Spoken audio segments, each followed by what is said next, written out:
शिक्षण अभिरुचि बीएसएससी के महत्वपूर्ण प्रश्न आपके लिए बहुत ही इंपॉर्टेंट प्रश्न जो है वो लेकर के प्रस्तुत हुआ हूँ। 2024 में जो शिक्षण अभिरुचि हुई थी वहाँ से हमारी तरफ से जो क्वेश्चंस थे वो काफ़ी प्रश्न जो है वो एग्ज़ाम में हूबहू देखने को मिले थे और उसी सीरीज़ को हम 2025 में वापस लेकर के आए हैं। कुछ संशोधन करके कुछ क्वेश्चन को हमने ऐड किया है और ये पूरी सीरीज़ जो है वो 500 महत्वपूर्ण प्रश्नों की बनाई है। पीडीएफ आपको डाउनलोड करनी है तो लिंक आपको डिस्क्रिप्शन में मिल जाएगा। वहाँ पर जैसे आप क्लिक करेंगे एसके स्टडी एकेडमी का ऐप डाउनलोड होगा, फिर उसको जाकर के आप इस पीडीएफ को नोट्स वाले फोल्डर से डाउनलोड कर पाएंगे बहुत ही इजीली तरीके से।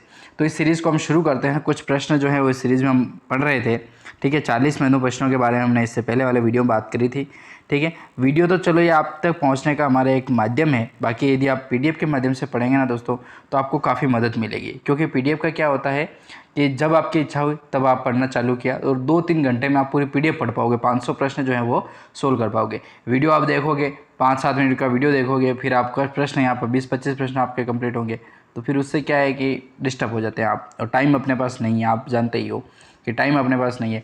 मैंने वहाँ पर सारे नोट्स डाल रखे, सब्जेक्ट वाइज फोल्डर वाइज डाल रखे, तो उनको आप पढ़िएगा। चलिए सेशन को शुरू करते हैं। 41वां प्रश्न यहाँ से अपने को पढ़ना है। तो देखिए प्रश्न है, गणित किस प्रकार का विषय है दोस्तों। गणित जो विषय है वो किस प्रकार का है।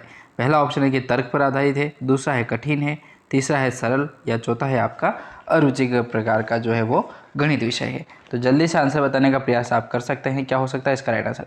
तो गणित है वो किस प्रकार का विषय है दोस्तों। तो राइट आंसर होगा पहला ऑप्शन, तर्क पर आधारित विषय है दोस्तों। ए ऑप्शन राइट आंसर होगा, तर्क पर आधारित। अगला प्रश्न 42 नंबर का देखिए, अगला प्रश्न क्या कह रहा है। निम्न में से कौन सा गुण अपने छात्रों में सर्वाधिक पसंद करेंगे। यदि आप अध्यापक हैं और आपके यदि विद्यार्थी सामने हैं तो आपके उनके अंदर कौन सा ऐसा गुण होगा जिससे आप उनके प्रभावित होंगे, उनको पढ़ाने का तरीका आपका जो अच्छा होगा, आप अंदर से मोटिवेट होंगे। पहला है जिज्ञासा, दूसरा है आज्ञाकारिता, तीसरा है सहानुभूति और चौथा है सहयोग। तो देखिए ऐसा कौन सा गुण है जो सर्वाधिक पसंद होगा अपने शिक्षक को विद्यार्थियों के प्रति। तो इसका जो राइट आंसर होगा दोस्तों वो हो जाएगा ऑप्शन नंबर ए, जिज्ञासा। यदि किसी भी विद्यार्थी के अंदर जिज्ञासा है तो कोई सा भी अध्यापक हो यदि उसको पढ़ाएगा ना तो मज़ा आ जाएगा उसको पढ़ाने में, क्योंकि बच्चा जिज्ञासु है ना, और क्या चाहिए उसको। फिर अगला प्रश्न इसी कड़ी में, आपके विचार में शिक्षण व्यवसाय है, आपके विचार में शिक्षण जो है उसके व्यवसाय में धन कमाना चाहिए, समर्पित रहना चाहिए, तीसरा है कि केवल समय काटना चाहिए, चौथा है आपका पूर्ण निष्ठा रखनी चाहिए। तो अपने विचार में जो शिक्षण व्यवसाय है दोस्तों एक बहुत बड़ा व्यवसाय है, ठीक है। बहुत सारी कोचिंग है इसके आधार पर चलती है, आप जानते ही हैं। तो जो व्यवसाय है ये किस प्रकार का है आपके विचार में बताइए। तो इसका जो राइट आंसर होगा ना वो चौथा ऑप्शन होगा, पूर्ण निष्ठा रखनी चाहिए। पूर्ण निष्ठा के साथ अपना काम करिए उस एकेडमी के प्रति आप, ठीक है। जैसा कि मैं आपके लिए करता ही हूँ, महत्वपूर्ण प्रश्न बनाता हूँ, नोट्स छाँटता हूँ, पीडीएफ बना के आपको मैं फ्री में प्रोवाइड करवाता हूँ। कुछ है कि मैंने प्राइस रखे क्योंकि वो मेरे लिए बहुत महंगे हैं, 20-25 हज़ार तक पड़ती है, उनके प्राइस मैंने ना मात्र 20-25 रुपये रखे। इतना फ़र्क है अपने मेहनत में, क्योंकि मैं ही चाहता हूँ कि अधिक से अधिक फ्री हो जाए ताकि बच्चे क्या पढ़ने की प्रयास करें। यार देखो मैं भी फ्री नहीं कर सकता, मेरी खुद की मजबूरी होती है। टाइपिंग वाले को पेमेंट देना होता है, एक एक शब्द एक एक पेज पे पेमेंट लेते हैं वैसा, वो एक एक पेज छापने के 7-7 10-10 रुपये लेते। अब आप समझो एक पर पेज छापने के 10-10 रुपये ले रहे हो, और मेरी पीडीएफ होती है आप जानते हो 500 पेज की, 400 पेज की, तो बहुत ही महंगा मामला है। उसके बाद कंटेंट एडर जो प्रश्न छाँटते हैं उनको पेमेंट देना पड़ता है, फिर मेरी मेहनत आती है उनमें। मैं तो चलो ठीक है अपना कोई लेना देना नहीं रखता हूँ मैं इतना, पर उनको तो देना पड़ता है ना, और उसके लिए लैपटॉप में फ़ोन वगैरह सारी चीज़ें मैनेज करनी पड़ती है। तो इसीलिए मैं इस फ़ोन के माध्यम से वीडियो बनाता हूँ, ठीक है। तो ये चीज़ होती है, कुछ महत्वपूर्ण है। कब मैं ये आप देखोगे डार्क रियलिटी के अंतर्गत आती है, वो तो पता नहीं रहता है अपने को, बैकग्राउंड चीज़ें सारी, ठीक है। फिर है कि देखिए रविंद्रनाथ टैगोर ने कहा था, एक अध्यापक कभी सच्चाई से नहीं पढ़ा सकता है यदि वह सर्वदा स्वयं ज्ञान न प्राप्त करता रहे। देखिए कोई भी अध्यापक है, कोई भी टीचर है, यदि वो खुद ज्ञान प्राप्त नहीं कर रहा है तो दूसरों को क्या पढ़ाएगा। खुद के अंदर ज्ञान ही नहीं है तो क्या देगा, फिर फोगट का ज्ञान देगा, और फोगट का ज्ञान आपने चलता ही नहीं है। बच्चे जो पढ़ रहे हैं उनके लिए फोगट का ज्ञान होना ही नहीं चाहिए। तो अध्यापक जो है उससे देखिए वापस इस शब्द को पढ़िए, काफ़ी इंपॉर्टेंट है। किसने कहा है? तो रविंद्रनाथ टैगोर जी ने कहा है कि एक अध्यापक कभी सच्चाई से नहीं पढ़ा सकता यदि वह सर्वदा स्वयं ज्ञान न प्राप्त करता रहे। तो कथन का अर्थ क्या होगा? कथन का अर्थ देखिए, पहला है एक अध्यापक को व्यवस्थित होना ही चाहिए।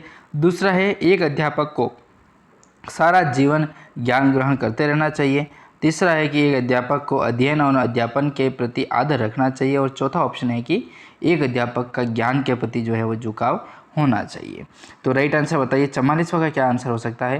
तो इसका जो राइट आंसर होगा दोस्तों दूसरा ऑप्शन होगा, एक अध्यापक को सारा जीवन ज्ञान ग्रहण करते रहना चाहिए। ठीक है, यदि वो टीचर है तो ज्ञान ग्रहण करना बहुत ही ज़रूरी है उसको अपने जीवन में। ठीक है, तभी तो दूसरों को पढ़ा पाएगा ना। खुद के अंदर ज्ञान नहीं होगा तो कैसे पढ़ाएगा? फिर इस PDF के तरीके से पढ़ाना पड़ेगा। चलिए अगला प्रश्न देखिए, 45वां प्रश्न है, राष्ट्र के विकास में बड़ी रुकावट क्या है? दोस्तों राष्ट्र के विकास में सबसे बड़ी रुकावट क्या है? पहला है निर्धनता, दूसरा है ज्ञान का विस्फोट, तीसरा है निरक्षरता और चौथा आपका हो जाएगा अपर्याप्त पोषण। तो राष्ट्र के विकास में जो बड़ी रुकावट है ना दोस्तों, वो आपकी होगी 3 नंबर, निरक्षरता। ठीक है, सबसे बड़ी चीज़ होती है, यदि कोई पढ़ा लिखा नहीं है तो कोई काम का नहीं है दोस्तों, कोई काम का नहीं है। फिर प्रश्न है, यदि आपकी कक्षा में एक बच्चा ध्यान नहीं दे रहा है तो आप क्या करेंगे? यदि आपकी कक्षा में कोई बच्चा है और वो ध्यान नहीं दे रहा है तो आप क्या करेंगे? पहला है उसे दंड देंगे, दूसरा है उसका ध्यान आकर्षित करने के लिए प्रश्न पूछेंगे और तीसरा है कि उसे ध्यान देने को कहेंगे और चौथा है कि उन बच्चों को उदाहरण देंगे जो ध्यान देते हैं। ठीक है, उनके उदाहरण दे करके उनके समझाएंगे अपन। तो दूसरा आंसर राइट होगा इसका कि उसका ध्यान आकर्षित करने के लिए प्रश्न पूछेंगे। ठीक है, प्रश्न पूछेंगे, थोड़ा कुछ उसकी एक्टिविटी होगी और एक्टिविटी होकर के वो आपकी तरफ आकर्षित होकर के पढ़ाई करने का जो मन है वो बनाएगा। प्रश्न अगला है, अध्यापक को अध्यापन कार्य के प्राप्त खाली समय का इस्तेमाल किस प्रकार करना चाहिए? पहला है ट्यूशन करके, दूसरा ज्ञानवर्धक सामग्री को पढ़ के, तीसरा मंद गति वाले विद्यार्थियों को कक्षा समय के अलावा पढ़ा करके और चौथा है कि कुछ और अंशकालिक कार्य करके। तो राइट आंसर क्या होगा इसका? 46वां का राइट आंसर होगा आपका तीसरा ऑप्शन, मंद गति वाले विद्यार्थियों को कक्षा समय के अलावा पढ़ा करके। अलावा यदि आप पढ़ाएंगे तो काफ़ी मन लगेगा उनका। प्रश्न है, समाचार पत्रों में आप किस प्रकार की सामग्री पढ़ना पसंद करेंगे? पहला है मनोरंजन संबंधित, दूसरा है राजनीतिक प्रकार की, तीसरा है विज्ञापन और चौथा है कि नई खोज और नई पद्धतियों से संबंधित जो खोजें होती हैं उनके बारे में। तो समाचार पत्र में आप सबसे जो है वो प्रभावी तरीके से किसको पढ़ना पसंद करेंगे? तो राइट आंसर होगा चौथा ऑप्शन, नई खोज एवं नई पद्धतियों से संबंधित जो जानकारी है उसको पढ़ना पसंद करेंगे दोस्तों। चलिए अगला प्रश्न, उत्तम नेता के गुणों के विकास के लिए सबसे प्रमुख माध्यम क्या है? राजनीतिक मंच, स्कूल, घर या फिल्म हॉल?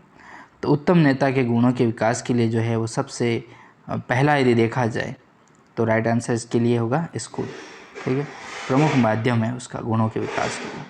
अगला प्रश्न है 50वें नंबर का कि विद्यार्थियों में नैतिकता के विकास के लिए आवश्यक क्या है? पहला है पारिवारिक माहौल, दूसरा है धार्मिक व्याख्यान, तीसरा है ईश्वर में आस्था, चौथा है अच्छे बुरे का अंतर महसूस करना। तो देखिए विद्यार्थियों में जो नैतिकता का विकास है वो हो सकता है कब?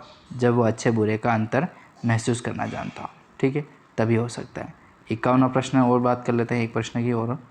प्रश्न है, किसी बात को मैं स्वीकार करता हूँ यदि वह किसी बड़े आदमी ने कही हो, दूसरा है कि अनेक व्यक्ति उसे कहते हैं, तीसरा है कि मेरे सबसे अच्छे मित्र उसे कहते हैं, या चौथा है कि उसके पक्ष में पर्याप्त प्रमाण है। देखिए क्या तरीका का प्रश्न पूछा गया, बहुत ही महत्वपूर्ण प्रश्न है दोस्तों। इस तरीके का प्रश्न आपको प्रतियोगी परीक्षाओं में पूछे जाते हैं। ठीक है ना, तो अब आप मान के चलिए कि ऐसे प्रश्न पूछे जा रहे हैं तो काफ़ी प्रश्न बनने की इनकी संभावना होती है। तो देखिए कोई बात स्वीकार करता हूँ क्योंकि उसके पक्ष में यदि पर्याप्त प्रमाण है ना तो उस बात को आप स्वीकार कर सकते हैं। ठीक है, प्रश्न सीरीज़ बहुत बड़ी हो जाएगी, तो मिलेंगे नेक्स्ट वीडियो में। 8-9 मिनट का वीडियो बन चुका है तो बहुत टाइम लग जाएगा। चलिए धन्यवाद।